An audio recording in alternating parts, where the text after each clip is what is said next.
Thank you very much, Sue. And I have to tell you, everyone in this room, this is a very, very exciting thing for us four to be here with the next custodians of the environment. You all have excelled in your field.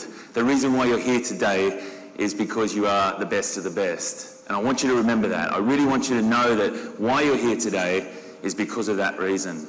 This is your opportunity today to ask us questions about the moving forward in your life. We're going to keep this very loose, very relaxed. It's not going to be formal. It's not going to be your normal sort of panel at a conference. I'm sitting with three incredible people. I want you to utilise this time to get the most out of them. Get the questions that you've got in your head. Ask them how you can move forward in your life. Why are you here? I've given you that reason. You're the best of the best. You're here to be inspired. That's one of the things we want you to walk away with. We want you to be energised. We don't want you to have that barrier that you feel like you've come up against a brick wall right now with where you want to go and what you want to do next. We want you to feel like you can bash through that brick wall today and come out the other side with great positivity. So it's really, really important that you use today to the best of your ability. Firstly, I'd like to introduce wonderful people to my left. Excuse me. Helen Clark. Many people may know Helen. Helen is the former New Zealand Prime Minister and someone that I've followed personally for a very, very long time and has changed things, particularly in my region, Australia and New Zealand, and around the world. Helen is also the current administrator for the United Nations Development Programme, so it's a really wonderful thing to have Helen here today.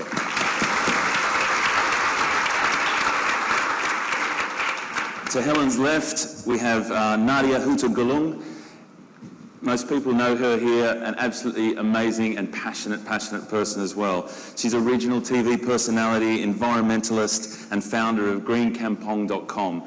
Nadia is very, very well versed at social media, getting messages out, working with young people, working with the communities, and she's going to be a great, great person to talk to with questions like that. To her left, yes, and a very beautiful round of applause for her.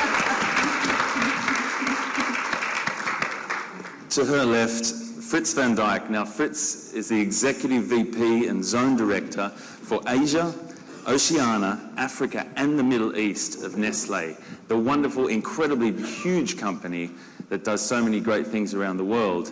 And Fritz has got amazing experience, has travelled the world, knows how to make those next steps to find your directives and take you where you want to go. So he's going to be another wonderful person to ask questions to. Very, very high-level executive, and if that's the direction you want to go, Fritz is the man to talk to. So, and a round of applause for him. Excuse me, please. And at this point, after me clearing my throat a few times, Helen and I are in desperate need of some water, and I think Nadia, oh, there is, right behind me. I can find my way through jungles, but I can't find water behind me. Now, ever so quickly, my little introduction. I've worked for National Geographic for about 13 years. I'm a zookeeper. I pick up animal poo for a living, and I'm really good at it, but I'm really passionate about what you guys are doing here. I had this dream of working for National Geographic Channel, and it happened. How that happened, I'll let you know after we've heard these three wonderful people give us their 5-minute story. So this is their lives in 5 minutes. We're going to then hand the floor over to you to give you the most out of this panel, let you ask the questions and get so much out of this time here. Helen. My life in 5 minutes. Well, as was said, I'm a New Zealander. I grew up on a farm in the rural hinterland of New Zealand, and relevant to the topic of this conference around the environment, my parents' farm was on the border of a public conservation park around a mountain with a lot of native forest. And what I always remember from my childhood is how quiet that forest was, because one of the things which happened to New Zealand's native forest when human beings came is we started to introduce predators like rats and stoats and weasels and things which kill native bird life of the kind New Zealand had. And that made quite a deep impression on me as a child, that you could hear very little bird song in our forest. And I guess from the time I was a child growing up next to a silent forest, I became extremely interested in the environment and how we could do better for it than we had traditionally in my own country. I went to a little rural school in my country, about 100 pupils. I went on to a school in our biggest city in Auckland, a girls' grammar school. And from there I went to the Auckland University, where I did my degree first in history and political studies and then a master's degree in political studies. I taught at the University of Auckland for a number of years, and then at the age of 31 I was elected to the New Zealand Parliament, and I spent the next 27 and a half years of my life in the New Zealand Parliament, culminating in being Prime Minister of my country for 9 years, which was a wonderful privilege for me. Along the way I held a number of different ministerial responsibilities that included responsibility as Minister of Conservation, looking after the parks and forests and marine protected areas and so on. I spent time as Minister of Health and Housing and Labour, Arts, Culture and Heritage as well. And then in 2009, I went to New York to lead the United Nations Development Programme, which again is one of the very best jobs you can have in the world. And in that capacity, we work on not only issues of poverty, but issues of the environment. We believe you have to tackle these issues together, that we will never sustainably reduce poverty if we don't also look after our environment, and vice versa.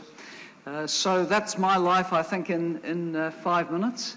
And I've been privileged to hold wonderful positions, such as leading my own country and now leading the UN's major development organisation, and in that capacity also chairing the UN Development Group, which involves all the agencies of the UN which in some way impact on development, whether that's the FAO, Food and Agriculture Organisation, World Health Organisation, you name it. About 20% of the world's official development assistance goes through the agencies which make up the UN Development Group.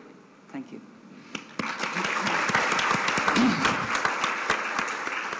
We have a wonderful person steering the ship, which is fantastic, Helen. Nadia. Well, first of all, I'd like to say that I don't have a political background, nor do I have a corporate background. I'm simply a mother. And this has been the reason why I do the things that I do. I have 3 children, and my eldest is old enough to be a teenager, and very early on I learned that I realized that this world that we're leaving them is something that is quite scary, and I felt a huge responsibility to do the things that I do.